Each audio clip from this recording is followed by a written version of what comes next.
Well, with the wild card round done, there are only 8 teams left vying for the Super Bowl 59 championship. Who are these teams? How do they stack up? How would we reseed them if we could? Let's go ahead and dive into me and David's combined Divisional Round Power Rankings to answer just that. Before we do, let me know down in the comments below, who do you have in your top 5 teams heading into the divisional round? I want to hear what you have to say, and I'll respond to all you need to do, leave a comment. So, some little insider for you there. Keep me honest, and let's go ahead and dive on into these rankings. Alright, so these rankings were tough, but kicking off things at number 8, we have the Washington Commanders. This was overall a tough decision because, well, Washington won. It's hard to justify a team falling after a win. But in the way that this happened, it just had to happen this way because Washington, they won, yes, but they really should have lost. They were the team that was the closest to losing that actually won.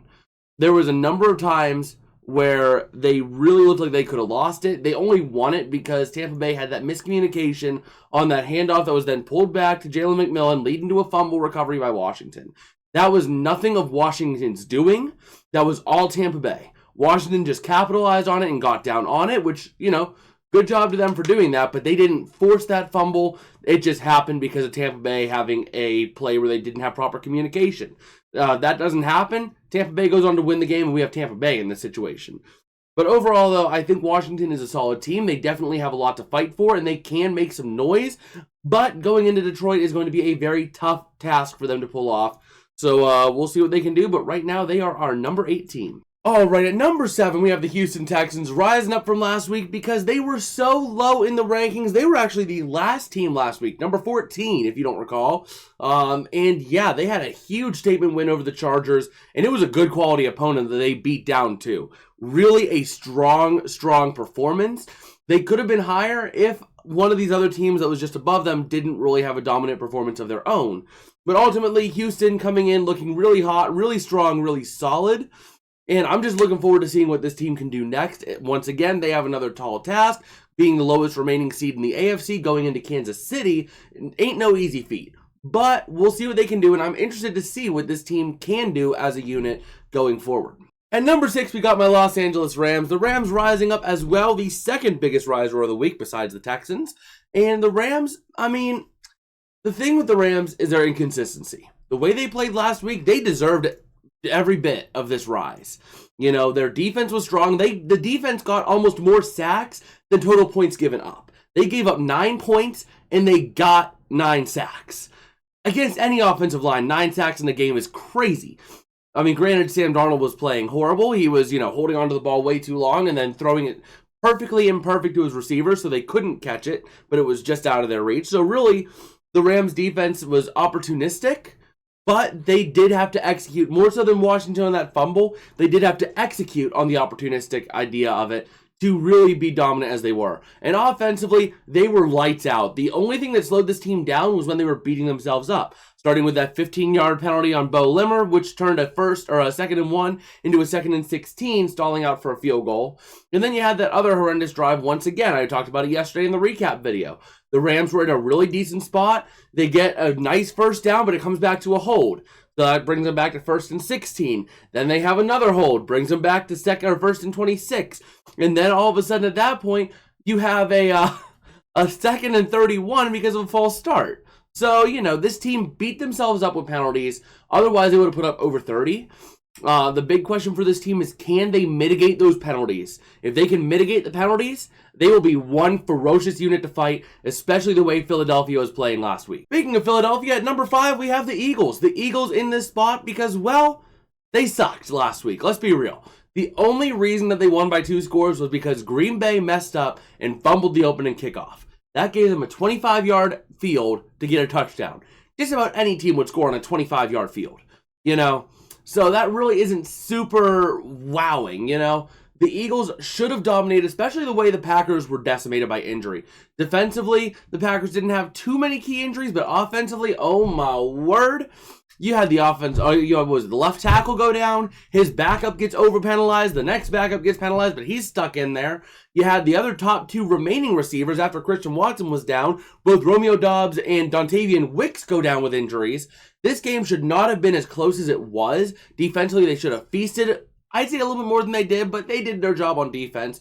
Offensively, they looked lethargic, they looked horrible, they looked horrendous. I am not convinced with this team. Hopefully they just got the rust off this last week, but it would not surprise me if the Rams go in there and knock them around and maybe even beat them silly. It's really going to depend on can this Eagles team bounce back after that horrendous win in the wild card round. All right, now we're pivoting into the teams that looked like true contenders last week. Kicking things off last week or in the season because they had the bye.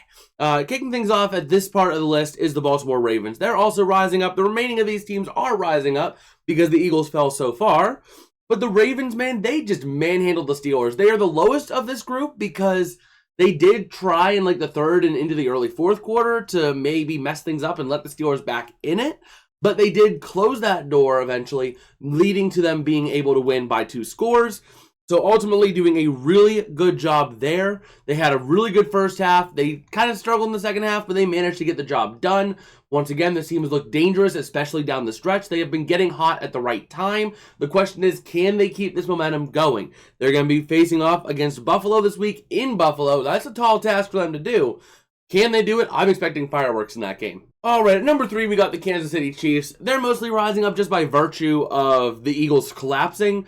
Really, there's not much that can be said this week about the Chiefs that hasn't already been said. They managed to find ways to win the close games no matter what.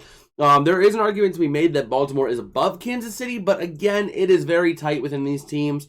We're giving the edge to Kansas City just based off a record and the fact that they were able to win some of those closer games earlier and all throughout the season. But ultimately, Kansas City, not much to say on them. Same thing with our number 2 team. We got the Detroit Lions. Not as much to say about them because, again, they didn't play this week. They're once again rising up by virtue of the Eagles' collapse. But overall, this team, they did play well, and I think they are getting a couple of players back. If I'm not mistaken, David Montgomery is going to be coming back from injury. So we'll have to see what happens this week with them. But not much else to say in the word of the Detroit Lions. And that gives us the number 1 team in the league right now, according to me and David, the Buffalo freaking Bills. This team has been hot on offense. They've had a couple of question mark games. You know, once again, the defense didn't really do much of anything against the Rams offense when they really should have in that 44-42 game that they lost. But overall, last week just re-solidified my faith in them. Yes, it was Bo Nix's first playoff game. Yes, it was a young, unexperienced Broncos team that might not have been ready for the playoffs, but they still put on a pummeling. They dominated time possession. They dominated the offensive line. They dominated all fronts of the game. And they just look like a sheer dominant team. This team, if they don't make it to the AFC Championship game, I would call that a disappointment. Yes, you're going up against Baltimore, but come on. This is your time, Bills Mafia. This is your season. This is your year. This is your time. I want you to make it in the AFC. Not just because I hate Baltimore and I'm over Kansas City, but because I really think that you have a good team. Your offense can put up 30, 40 points in a game like it's nothing. Just do it. I'm pulling for you in the AFC. If it can't be the Texans, because I have a bet on the Texans from last year, I want it to be you. And I think that you have the ability to do it, Buffalo. Just grab it, take it, and thrive on it. All right, well, that's about going to do it for me today. If you guys did like, don't forget to smash like and subscribe as well, because we are also going to be going live Saturday around 4:30, maybe 5 o'clock, depending on timing, how things work out when I get out of work. But we will be going live for a good chunk of the 4:30 game. Probably not for the latter part of the game because I am going to be going out with a buddy from work, with someone from work. We're going to go grab some dinner over at a local bar, get some good food. So, you know, we're going to do that later in the night. So I will try to be live for that 4:30 game because it's going to be a fun one. That 4:30 game is what? That's the Chiefs game, Chiefs-Texans.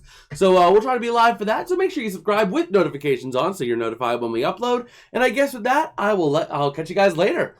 Peace out and have a good one.